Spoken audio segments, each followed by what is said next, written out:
ዋና ጸሐፊ ቅዱስ ሲኖዶስ ኦርቶዶክስ ተዋሕዶ ቤተክርስቲያን ኤርትራ ብፁዕ አቡነ ሉቃስ በስም ብፁዕ አቡነ ዲዮስቆሮስ ራብዓይ ፓትርያርክ ኦርቶዶክስ ተዋሕዶ ቤተክርስቲያን ኤርትራ ብምክንያት በዓል ቅዱስ ዮሐንስ ቃለ ቡራኬ ሂቦም ብፁዕ አቡነ ሉቃስ እንኳዕ ካብ ዘመነ ሉቃስ ናብ ዘመነ ዮሐንስ በሰላም አሰጋገረና ድሕሪ ምባል ዓመት ሓሊፉ በዓመት ክትካእ እንከሎ ዝሰራሕናዮ ገምጊምና ፍቅርናን ሰላምናን ክንዕቅብ ሰናይ ምንየቶም ገሊፆም ብፁዕ አቡነ ሉቃስ ንታሪኻዊ አመጻጻ በዓል ቅዱስ ዮሐንስ ዝምልከት መብርሂ ድሕሪ ምሃብ ኣብ ውሽጢ ሃገርን ወፃእን ዝነብር ህዝቢ ኤርትራ ኣብ ልምዓት ህንፀት ሃገር ዝተዋፈሩ ኣባላት ሓይልታት ምክልኻልን ሓበንን ጽንዓትን ተመንዮም ብፁዕ አቡነ ሉቃስ ኣብ መልእክቶም ንዝሓመሙ ክንበጽሕ ንዝጠመዩ ክንዕንግል ንዝተሸገሩ ድማ ክንሕግዝ ቅዱሳን መጽሓፍቲ ዝእዝዞ ስለ ዝኾነ ካብ ዘሎና ጸጋታት ንወገናትና እናመቕልና በዓልና ብሓባርን ፍስሓን ከነብዕሎ ኣዘኻኺሮም ኣብ መወዳእታ ድማ ብሕማም ንዝሳቀዩ ወገናት ህድኣትን ምሕረትን ክንልግሰሎም ሰናይ ምኔቶም ገሊፆም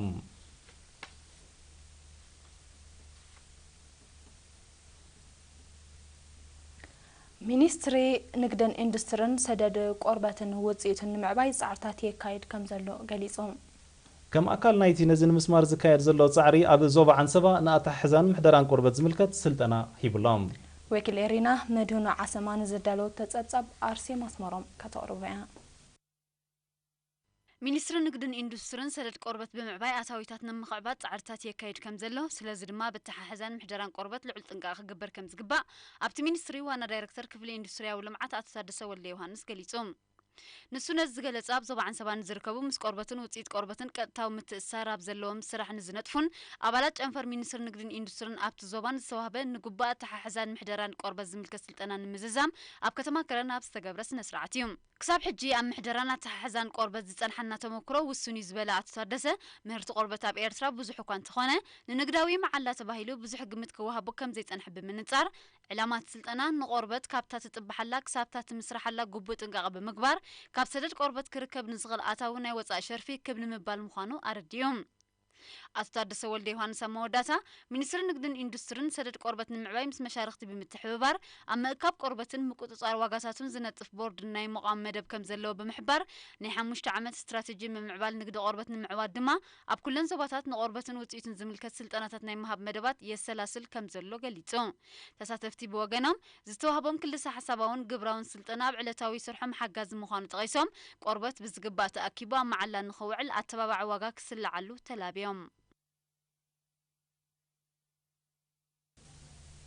ኣብ ዞባ ጋሽባርካ ከተማታት ተሰነይ ሃይኮታና ቁርደትን ንኣስታት 5400 ሰባት ዝተዋህበ ሕክምናዊ ኣገልግሎት ውጽኢታዊ ምንባሩ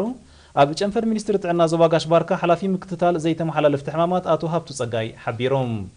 ኣቶ ሃብቱ ኣገልግሎት ካብ ምርመራ ክሳብ መጥባሕቲ ዘጠቓልል ምንባሩ ብምጥቃስ ህዝቢ ካብ ባህላዊ ፍወሳ ዓይነት ተቆጢቡ ረኺቦ ንዘሎ ዕድል ዘመናዊ ሕክምና ክጥቀመሉ ኣዘኻኺሮም ተገልገልቲ ኣብ ዝሃቦ ሓበሬታ ካብ ከባቢኦም ከይረሓቑ ዝተገብረሎም ምርመራ ዓይኒ ሕማሞም ብልክዕ ፈሊጦም ክፍወሱ ከም ዝሓገዞም ገሊጾም ብመሰረት ዝተገብረ ሕክምናዊ ወፍሪ 417 ሕሙማት ኣብ ቀረባ መዓልታት መጥባሕቲ ዓይኒ ክግበረሎም ምዃኑ ዝረኸብናዮ ሓበሬታ የመልክት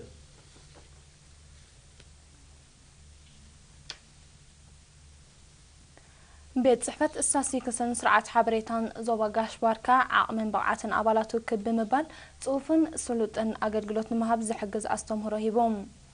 ኣብቲ ኣብ ከተማ ተሰነይ ዝተዋህበ ኣስተምህሮ ኣብ ዞባ ጋሽባርካ ሓላፊ ስታቲስቲክስን ስርዓት ሓበሬታን ኣቶ ደበሳይ መንግስቲ ኣብ እቲ መደብ ዝተማልአ ኣገልግሎትን ሓበሬታን ንምሃብ ዝዓለመ ምዃኑ ጠቒሱ ንሓፈሻዊ ኩነታት ኣቃውማ ዞባ ከምኡውን ኩነታት መነባብሮን ባህልን ህዝቢ ኣብ ግምት ዘእትዎ መብርሂ ከም እተዋህበ ኣረዲዮም